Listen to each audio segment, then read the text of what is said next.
بسم اللہ الرحمن الرحیم۔ السلام علیکم۔ آپ دیکھ رہے ہیں میرا یوٹیوب چینل۔ اب تک آپ نے میرے چینل کو سبسکرائب نہیں کیا تو پلیز سبسکرائب کر دیں، بیل آئیکن کو پریس کر دیں تاکہ میری آنے والی ہر نئی ویڈیو آپ کو سب سے پہلے موصول ہو سکے۔ اس ویڈیو میں ہم بات کریں گے بیماری کے اوپر۔ بیماری بھی مومن کے لیے رحمت اور گناہوں کا کفارہ ہے۔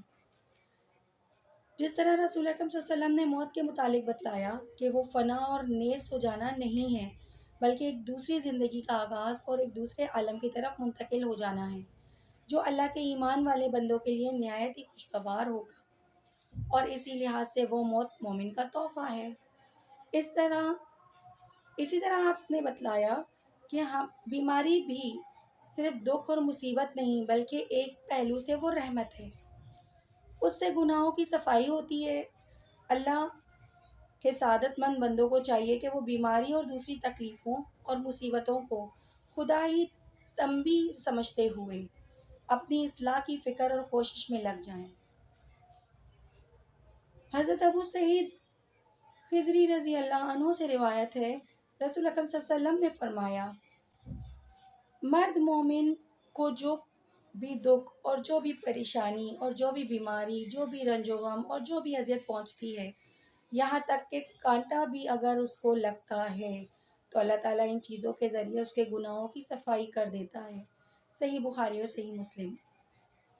حضرت عبداللہ بن مسعود رضی اللہ عنہ سے روایت ہے، رسول اکرم صلی اللہ علیہ وسلم نے فرمایا، کسی مرد مومن کو جو بھی تکلیف پہنچتی ہے مرض سے یا اس کے علاوہ، اللہ تعالیٰ اس کے ذریعے اس کے گناہوں کو اس طرح جھاڑ دیتا ہے جس طرح خزاں رسیدہ درخت اپنے پتے جھاڑ دیتے ہیں۔ صحیح بخاری و صحیح مسلم۔ حضرت ابو ہریرہ رضی اللہ عنہ سے روایت ہے، رسول کریم صلی اللہ علیہ وآلہ وسلم نے فرمایا، اللہ تعالیٰ کے بعض ایمان والے بندوں یا ایمان والی بندیوں پر اللہ تعالیٰ کی طرف سے مصائب آتے ہیں، مشکلات آتی ہیں، کبھی اس کی جان پر، کبھی اس کے مال پر، کبھی اس کی اولاد پر، اور اس کے نتیجے میں اس کے گناہ جھڑتے رہتے ہیں، یہاں تک کہ مرنے کے بعد وہ اللہ کے حضور میں اس حال میں پہنچتا ہے کہ اس کا ایک گناہ بھی باقی نہیں رہتا۔ جامع ترمذی۔ محمد ابن خالد سلمہ رضی اللہ عنہ اپنے والد سے روایت کرتے ہیں کہ وہ ان کے دادا سے رسول اکرم صلی اللہ علیہ وسلم نے فرمایا، کسی بندہ مومن کے لیے اللہ تعالیٰ کی طرف سے ایسا بلند مقام طے ہو جاتا ہے جس کو وہ اپنے عمل سے نہیں پا سکتا، تو اللہ تعالیٰ اس کو کسی جسمانی یا مالی تکلیف میں مبتلا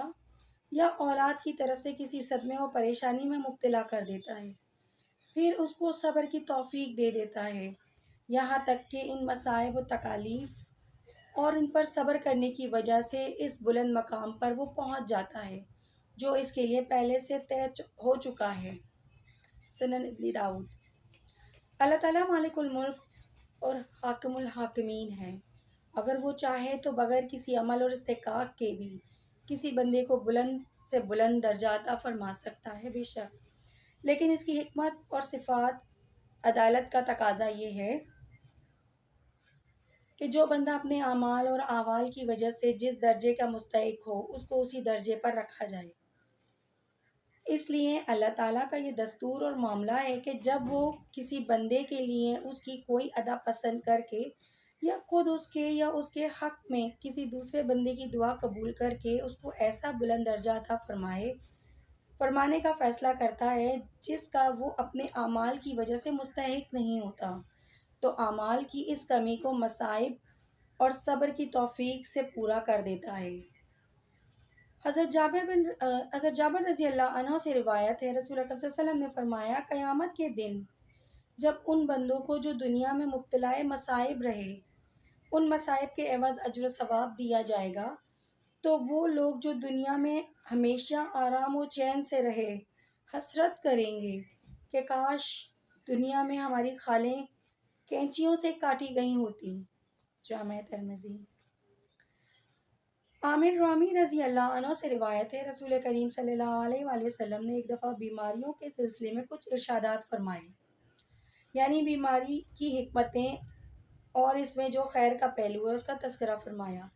اس سلسلے میں آپ صلی اللہ علیہ وسلم نے فرمایا، جب مرد مومن بیماری میں مبتلا ہوتا ہے پھر اللہ تعالیٰ اس کو صحت و عافیت دیتا ہے تو یہ بیماری اس کے پچھلے گناہوں کا کفارہ ہوتی ہے اور مستقبل کے لیے نصیحت اور ہدایت کا کام کرتی ہے۔ اور خدا اور آخرت سے غافل و بے پرواہ منافق آدمی جب بیمار پڑتا ہے اور اس کے بعد اچھا ہو جاتا ہے تو وہ اس سے کوئی سبق نہیں لیتا اور کوئی نفع نہیں اٹھاتا۔ اس کی مثال اس اونٹ کی سی ہے جس کو اس کے مالک نے باندھ دیا پھر کھول دیا، لیکن اس کو کوئی احساس نہیں کیوں اس کو باندھا گیا، کیوں کھولا۔ سنن ابی داؤد۔ رسول اکرم صلی اللہ علیہ وسلم کے ان ارشادات کا خاص سبق اور پیغام یہی ہے کہ بیماریوں اور دوسری تکالیفوں پریشانیوں کو جو اس دنیاوی زندگی کا لازمی حصہ ہیں، صرف مصیبت اور اللہ تعالیٰ کے غضب اور قہر کا ظہور ہی نہ سمجھنا چاہیے۔ اللہ تعالیٰ سے صحیح تعلق رکھنے والے بندوں کے لیے ان میں بڑا خیر اور رحمت کا بڑا سامان ہے۔ ان کے ذریعے گناہوں کی صفائی اور تطہیر ہوتی ہے، اللہ تعالیٰ کی خاص عنایات اور بلند درجات کا استحقاق حاصل ہوتا ہے، اعمال کی کمی کی کسر پوری ہوتی ہے، ان کے ذریعے سعادت مند بندوں کی تربیت ہوتی ہے۔ رسول اکرم صلی اللہ علیہ وسلم کی اس تعلیم کی یہ کتنی عظیم برکت ہے کہ جن بندوں کو ان حقیقتوں کا یقین ہے وہ بڑی سے بڑی بیماری اور مصیبتوں کو بھی اللہ تعالیٰ کی عنایت اور رحمت کا ایک صورت سمجھتے ہیں۔